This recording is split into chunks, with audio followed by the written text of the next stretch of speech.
गडचिरोली जिल्ह्यात सतत पडणाऱ्या मुसळधार पावसामुळे काही मार्ग बंद अवस्थेत आहेत आणि भामरागड तालुक्यातील 100 गावांचा संपर्क या पावसामुळे तुटलाय।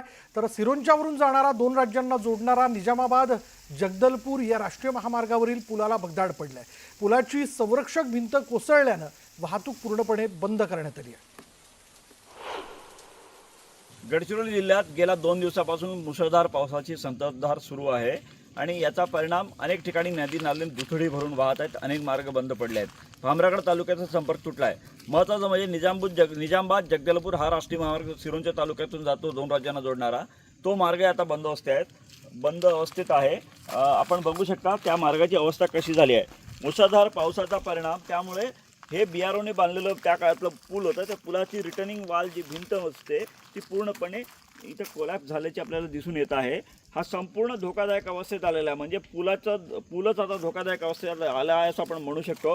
कारण हा रस्ता गेल्या वर्षी रस्त्याचं बांधकाम झालं होतं, हा रस्ता आणि सोबतचा हा रिटर्निंग वालचा जो परिसर आहे हा संपूर्ण त्याची काय अवस्था झालेली आहे। त्यामुळे या भागातून वाहनं येणं जाणं हे सगळं धोक्याचं बनलेलं आहे। या ठिकाणी पोलीस सुरक्षेसाठी तैनात करण्यात आलेला आहे आणि म्हणजे येणाऱ्या जाणाऱ्यांना अलर्ट केलं जात आहे, कारण हा रस्ता पूर्णपणे कधीही खचू शकतो आता अशी अवस्था झाली आहे।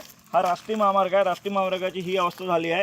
असरअल्ली ते सिरोंचा दरम्यानचा हा मार्ग आहे, आता प्रशासनाने पूर्ण बंद म्हणून जाहीर केले आहे। सार्वजनिक बांधकाम विभाग आता याची दुरुस्ती करणार आहे।